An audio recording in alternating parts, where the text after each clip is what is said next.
ಕೋಲಾರ ಹತ್ಯೆ ಪ್ರಕರಣಕ್ಕೆ big twist, ನಾನೇ ಕೊಂದಿದ್ದು ಎಂದು ವಿಡಿಯೋ ಬಿಡುಗಡೆ ಮಾಡಿದ ಆರೋಪಿ. ಕೋಲಾರ ಜಿಲ್ಲೆಯ ಮೆಟ್ಟು ಬಂಡೆ ಬಳಿ ಜನವರಿ 27ರಂದು ನಡೆದಿದ್ದ ಯಲ್ಲೇಶ್ ಎಂಬುವರ ಭೀಕರ ಹತ್ಯೆ ಪ್ರಕರಣಕ್ಕೆ ಈಗ ಬಿಗ್ ಟ್ವಿಸ್ಟ್ ಸಿಕ್ಕಿದೆ.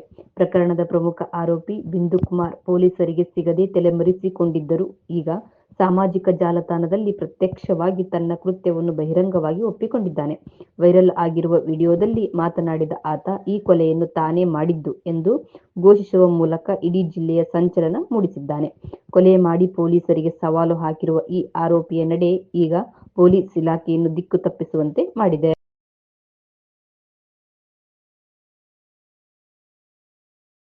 ಕೊಲೆಗೆ ಅಸಲಿ ಕಾರಣವೇನು ಎಂಬುದನ್ನು ವಿಡಿಯೋದಲ್ಲಿ ವಿವರಿಸುವ ಬಿಂದುಕುಮಾರ್ ತನ್ನ ತಂಗಿಯ ಬಗ್ಗೆ ಯಲ್ಲೇಶ್ ಅಸಭ್ಯವಾಗಿ ಮಾತನಾಡಿದ್ದೇ ಈ ಹತ್ಯೆಗೆ ಪ್ರಚೋದನೆ ನೀಡಿತು ಎಂದು ಹೇಳಿಕೊಂಡಿದ್ದಾನೆ. 5 ಬಾರಿ ದೂರು ನೀಡಿದರೂ ಪೊಲೀಸರು ಕ್ರಮ ಕೈಗೊಳ್ಳಲಿಲ್ಲ ಎಂಬ ಆರೋಪ ಮಾಡಿರುವ ಆತ ತನ್ನನ್ನು ಕೊಲ್ಲಲು ಸಂಚು ರೂಪಿಸಿದ್ದಕ್ಕೆ ನಾನೇ ಮೊದಲು ಆತನನ್ನು ಮುಗಿಸಿದೆ ಎಂದು ಸೇಡಿನ ಮಾತುಗಳನ್ನಾಡಿದ್ದಾನೆ. ಅಷ್ಟೇ ಅಲ್ಲದೆ ಈ ಕೃತ್ಯಕ್ಕೂ ತನ್ನ ತಂದೆಗೂ ಯಾವುದೇ ಸಂಬಂಧವಿಲ್ಲ ಎಂದು ಸ್ಪಷ್ಟಪಡಿಸಿರುವ ಆತ ಶೀಘ್ರದಲ್ಲೇ ಆಯುಧ ಸಮೇತ ನ್ಯಾಯಾಲಯಕ್ಕೆ ಶರಣಾಗುವುದಾಗಿ ತಿಳಿಸಿದ್ದಾನೆ. ಹಳೆಯ ದ್ವೇಷ ಮತ್ತು ಕೌಟುಂಬಿಕ ಕಲಹಕ್ಕೆ ಬಲಿಯಾದ ಯಲ್ಲೇಶ್ ಪ್ರಕರಣ ಕಾನೂನು ಹೋರಾಟದತ್ತ ತಿರುಗಿದೆ. ಇದನ್ನ ಹೊಡೆದಿರೋದು ಏನ್ ವಿಷಯಕ್ಕೆ ಅಂತ ಹೇಳಿದ್ರೆ ಹೇಳ್ಬಿಡ್ತೀನಿ, ಇಲ್ಲೇ ಕೇಳಿಸ್ಕೊಳ್ರಿ.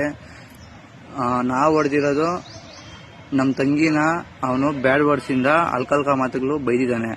ಬೇಕಂದ್ರೆ ಅದು ರೆಕಾರ್ಡ್ ಹಾಕೊಡ್ತೀನಿ, ಬೇಕಂದ್ರೆ ಹಂಗೆ ಕೇಳಿಸ್ಕೊಳ್ರಿ. ನೀವೇ ಇಲ್ಲೇ ಕಂಪ್ಲೇಂಟ್ ಕೂಡ ಮಾಡಿದ್ದೀರಿ, ಯಾರು ಆಕ್ಷನ್ ತಗೊಂಡಿಲ್ಲ.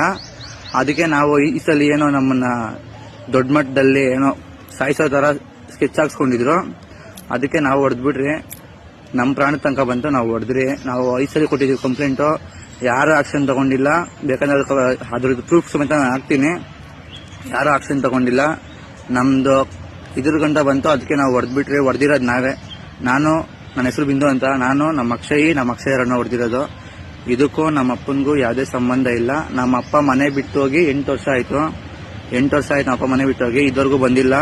ಏನೋ ಬರ್ತಾನೆ, ವಾರಕ್ಕೊಂದ್ಸತಿ ಬರ್ತಾನೆ ಹೋಗ್ತಾನೆ, ಅದು ಊರವ್ರಿಗೆ ಎಲ್ಲರಿಗೂ ಗೊತ್ತು. ಅದು ಏನಕ್ಕೆ ಬರಲ್ಲ ಅಂತ ಹೇಳಿದ್ರೆ ಇವ್ನು ಯಲ್ಲೇಶ್ ಏನ್ ಮಾಡ್ತಾನೆ ಅಂತ ಹೇಳಿದ್ರೆ ಬಂದವಾಗೆಲ್ಲ ಹಾಕೊಡ್ತಾನೆ. ಏನಂತ ಅವ್ನ್ ದೊಡ್ಡ ಕಳ್ಳ ಹಿಡೀರಿ ಅಂತ. ನಮ್ಮ ಅಪ್ಪ ಕಳ್ತನ ಬಿಟ್ಟೆ 6 ವರ್ಷ ಆಯ್ತು. ಬೇಕಂದ್ರೆ ನೀವು ಯಾವ ಸ್ಟೇಷನ್ ಬೇಕಂದ್ರೆ ಹೋಗಿ ಕೇಳ್ರಿ. ಇದಕ್ಕೂ ನಮ್ಮ ಅಪ್ಪನಿಗೂ ಯಾವ ಸಂಬಂಧ ಇಲ್ಲ. ಇದರಲ್ಲಿ ನಮ್ಮ ಅಪ್ಪನ ಎಳಿಬೇಡ್ರಿ. ನಾವೇ ಬಂದು ನಾವು ಹೊಡೆದಿರೋದು ಯಾವ್ದ್ರಲ್ಲಿ ಗುಂಡ್ಕಲ್ ಹಾಕಿಲ್ಲ, ಯಾವ್ದೇ ಕಲ್ಲಲ್ಲಿ ಹೊಡೆದಿಲ್ಲ. ನಾವು ಹೊಡೆದಿರೋದು ಮುಚ್ಚಲ್ಲೇ.